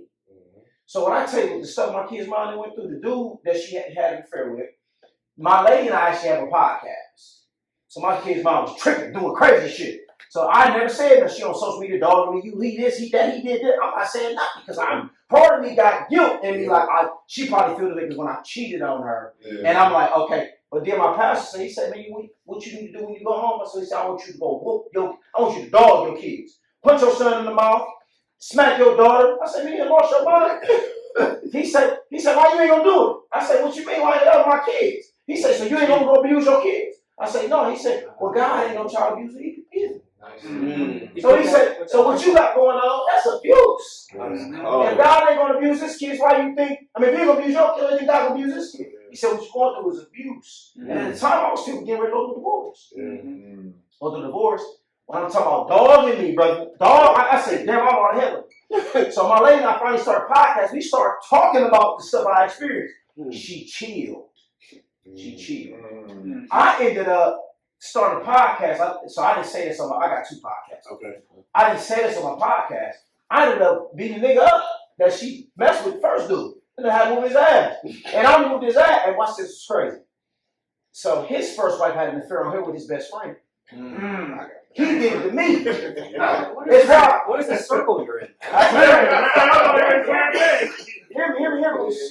He do it to me. So I say, damn. So when I first approach him, I'm feeling bad. So I'm ready to kill him. And he like, no, I did it to you. Like, I went through that. I'm like, man, I'm feeling bad. I'm sorry, man. I ain't mean to come at you like my bad. Then I found out and I'm ready to. So then it's crazy. The day I beat him up, God didn't allow me to think about none of the trickery, the deception, the manipulation. Yeah. I beat him up, then I talked to him for 2.5 hours in his car. If you're going to be with her, brother, be with her. Love happens. If y'all fell in love, love that woman. You understand me? And my kids, keep my kids out of it. They didn't work out, she was a new dude. That's a whole nother. That's a whole nother. So, but the thing about it was, this was crazy. That I found, when I talk about adversity introduces man to himself, brother, when I tell you I'm starting to figure out me in almost 37 years of my life, and I look at her and I'm like, oh man, like you got some stuff going on. Compassion can really keep you from like really wanting to fuck somebody up. You understand what I'm saying? I'm gonna say this, and I even told like it's so many different levels to where we at now because it's So when I say this to the point where I've even told her, like no matter what, I'm fine with taking care of you. Yeah. Like I always take care of you. Just don't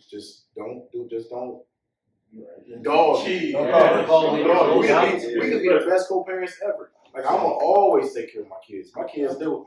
Everybody knows I do my kids. My kids are first in everything that I do.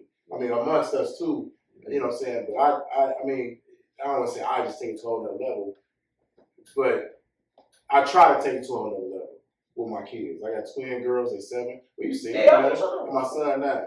My son is my pride and joy. You know what I'm saying? As anybody, my son is my pride and joy. He ride lawnmowers, car copy. Man, he's me. No, mine is the cheapest. You know what I'm saying? That's the thing I admire most about. You know what I'm saying?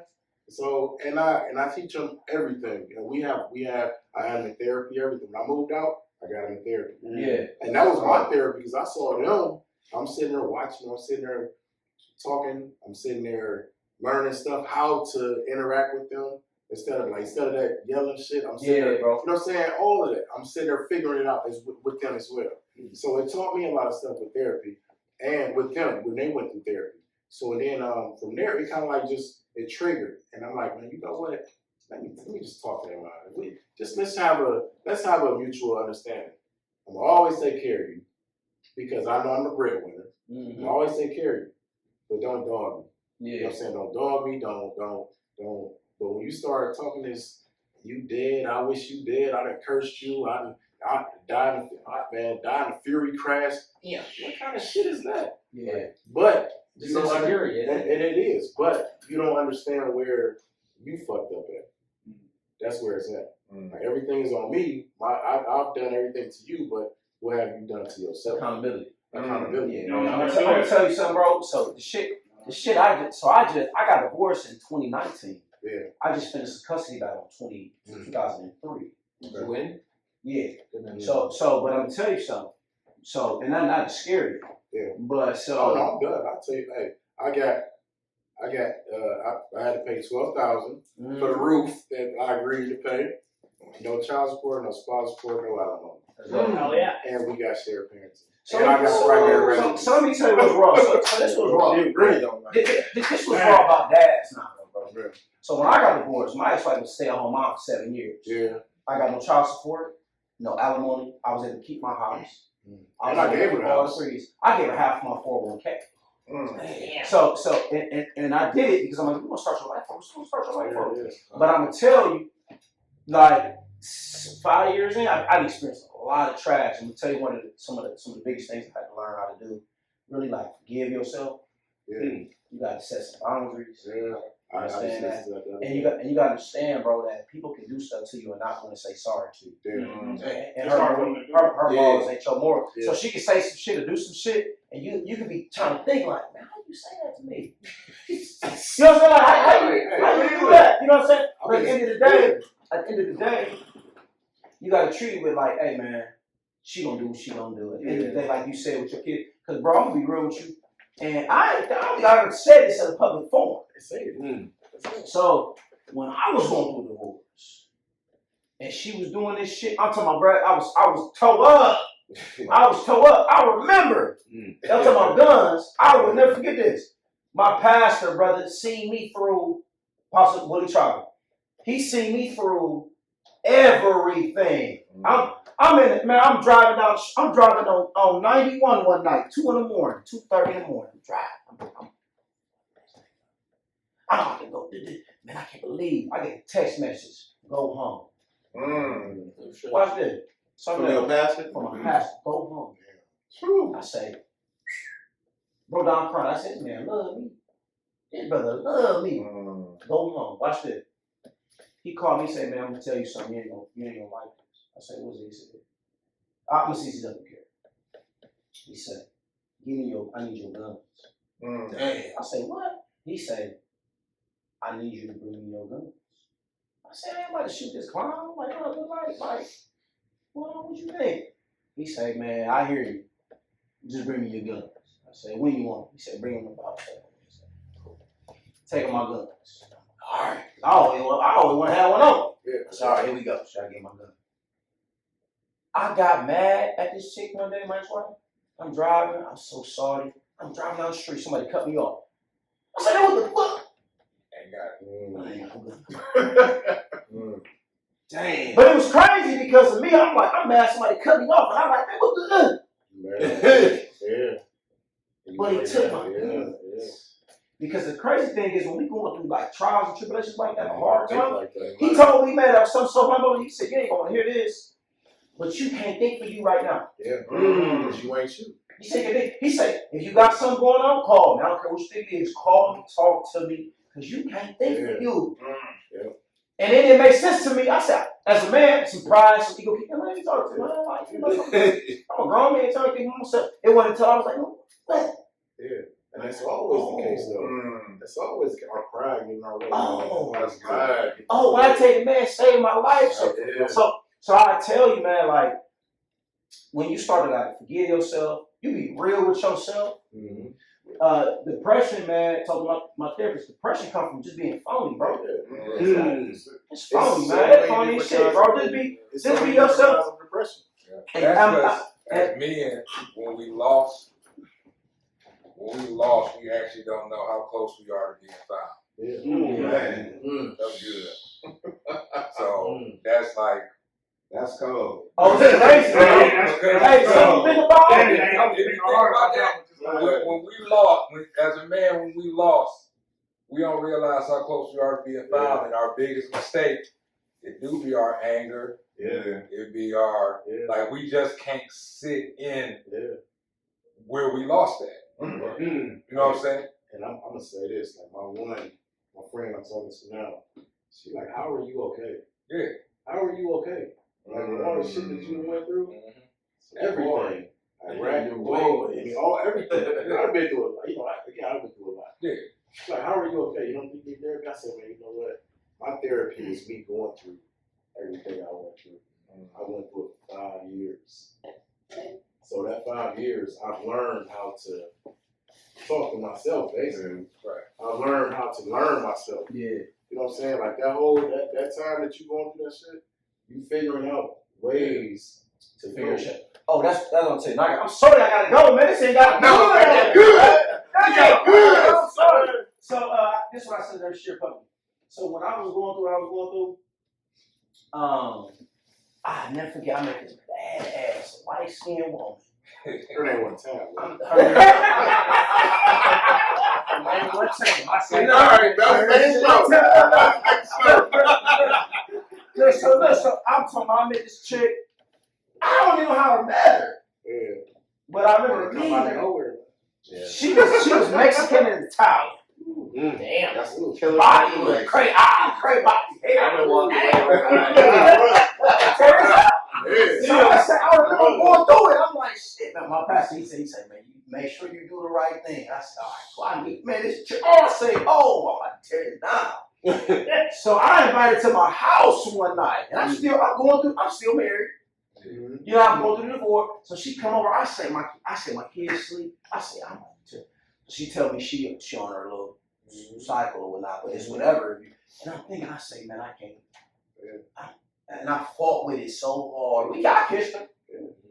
We kissed and all that. But I'm like, but I really wanted to smash you. Yeah. Not gonna lie, I really wanted to smash.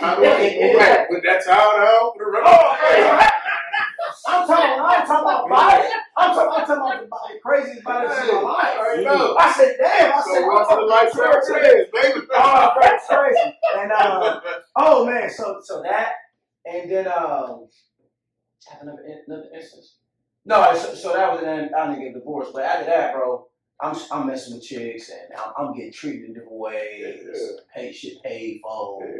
But in that process, you learn what not to do. You get the red flags. That's a whole nother level. That's a whole nother level. Like you learn what you want to deal with. I'm not dealing with this shit. You learn what you want to deal That's with. because as men, we don't learn. You learn them boundaries. I'm still learning real bro. Yeah. I've been divorced 5.5 years. I'm still learning boundaries and shit. I got this book. I'm gonna send it. Man, we should start a group chat. I'm gonna get everybody. I got this book, man. I just started working with it. It's a journaling book. Okay. And it's called Healing for the Black Man. Okay. But there's another one too. You know, you ain't be black to do it. You know what I mean? But it's a few different journaling books. And then my therapist. This is crazy. I thought about it when we first started this. I've been telling my therapist I want to go live with him. So we gonna go live with him. We gonna go live. So he was on my podcast. But I was thinking we was trying to figure out like go live on something. Hey, but you know what it helps so many other people. Man, I've been thinking about going to therapy. I ain't never been, but that's another thing that we don't think about. Helps. Therapy, man. Hey, therapy. It's like you think you're weak because you want to go see a therapist. That's what makes you even So fucking I was strong. playing the game though. Like I lost my mother. yeah. I'm like therapy porn. Yeah. But I was suffering. You feel me? And then I talked to my HR counselor at Bank of America. I'm like, I need some more time off. Because all they gave you at the time was 5 days. Yeah. Like 5 days ain't enough time. A lifetime, man. I grew up in a single parent household. My mother was all I knew. The strongest woman I've ever seen in my life. You feel me? So like 5 days, nah, that ain't healing. Yeah. So I'm like, what I gotta do to get more time off? She's like, well, you gotta see a therapist, you gotta fill out this paperwork, ask my lady. Yeah. So I'm like, all right, fuck therapy corny, but I'm gonna do it just to get more time off. That shit happened. Because Please go. I'm gonna go. 10 years ago, I can go to this man, I come to you, right? Yeah.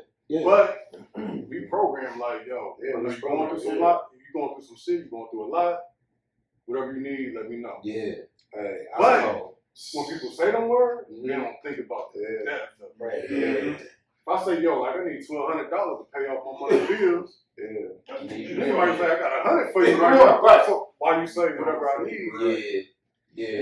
But you know, therapists are trained. They study that. They know the human mind and they know what questions to ask you to bring you out of them dark If you get the places. right one. Some of them don't even ask questions. Man, I had 3 or 4 therapists before I got my therapist now. Man, my third session, man, when I tell I was crying on the phone with this dude, I was like a 4-year-old. I'm sobbing. He just watching. Let it go. Let it go. He talking. Let it go. Yeah. And I had seen 3 or 4. It's like therapy, like dating. Yeah. You know what I'm saying? You don't find out. You don't find out. I need to do what I say, man. Cause real talk. My first therapist, she was a 6-year-old white woman. They don't know that. Yeah. Second therapist she was a middle-aged white woman. The third therapist, he was a couple therapists from Atlanta. You know what I'm saying? And he wasn't like, not the dog, but I think he was. She wasn't fully vaccinated. Yes. Yeah.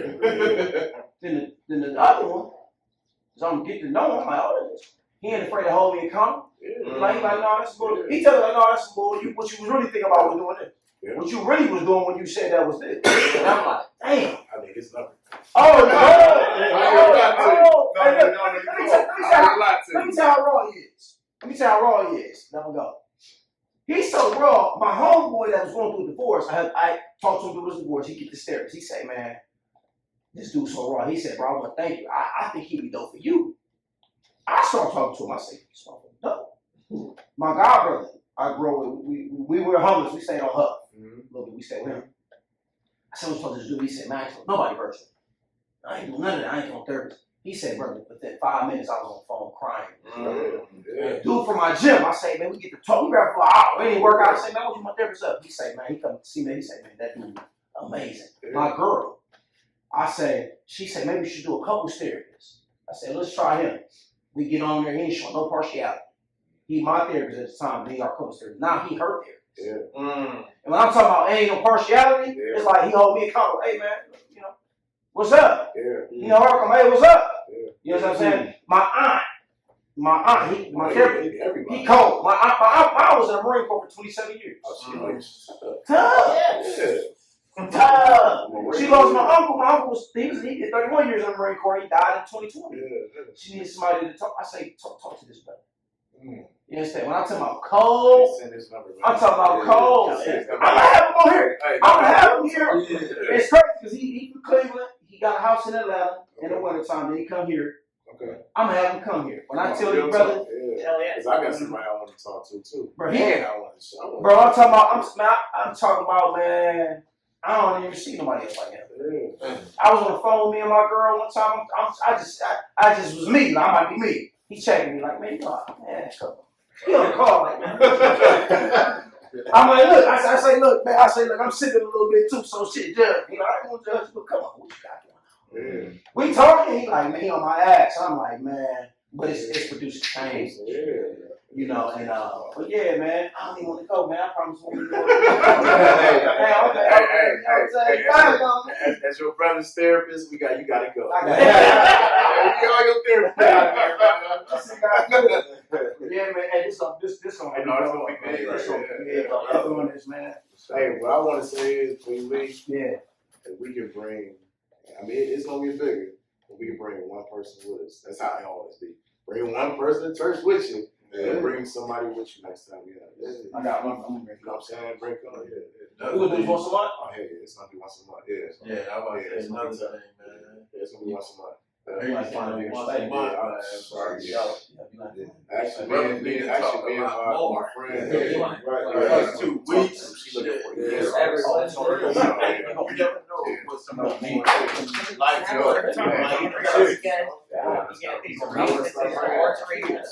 I mean, all this is stuff with them, man. Tell you not. You will need 3 weeks. Hey, it's our vision, man. Like my thing is, man, and I've learned that, you know what I'm saying, throughout my years of just doing business. I've learned that whoever I'm with, and shit, we didn't fill out about business before, but guess what we at? We right here, back again. You know what I'm saying? Like my thing is, man, we build relationships as men because you can't go nowhere else to do it. You know what I'm saying? Nowhere else you can do it, and I feel like if I got the tools to I'm not saying I'm the greatest, I'm the best, but I know something. You know something. You know something. You know something. Put that shit together, man. They can't stop us, man. You know what I'm saying? They can't stop us. Like, it can't. We unstoppable as a force. I see it. You know what I'm saying? Period. We all. I mean, and it don't stop just right here. Like I look at like anything, just business. I look at other businesses we can start. I look at life. I look at brothership. I look at what is it called? Brotherhood. I look at everything. I like brothership. That was your brothership. Yeah, that's the word. You know what I'm saying? Sweet thing, man. Like, and my brother right here, man. My cousin, my brother, man. Like he, you know, we me and him talk, man, nonstop, all the time. You know, nonstop. And he do audio, like audio sounds. You know what I'm saying? And I tell him, hey, I'm the innovator. I'm like, man, quit your shit and let's go. Man, that's your thing, Quit your shit and let's go. You know, Derek, a guy, he in the bikes, the big dude in his 50s. Did a little time, he worked on the windows. Shit, man, no. What's your name? Right. My business. You mind if I call you cool? If I call you Quest, man, you got Quest love. I was gonna say that. I was like, oh, Roots here tonight? I was like, man, where's the drum? What I'm gonna do is everybody send me y'all text messages, whatever. We'll start a group probably tomorrow or whatever. But yeah, man, I feel like everybody, just like the connection with them, him, you know what I'm saying? Hey man, it's there. You know what I'm saying? That's what it's about. To me, that's what it's about. Because women got all kind of resources. Yeah. You know what I'm saying? It's all kind of resources. But again, no pun intended on women, but I feel like this is where we started, man. Like I genuinely think that we can do some shit and, you know what I'm saying, be that driving force for us, for the community, wherever else we go. You know what I'm saying? He got what he doing, we support what he doing, like everybody. You know, everything. Y'all doing podcasts together. You know what I'm saying? I see it. I'm a visionary, man. I'm the first. Hey, you already know me. Yeah. Hey, you already know me. Hey, I don't care about the amount of money. One thing I'm gonna say though, is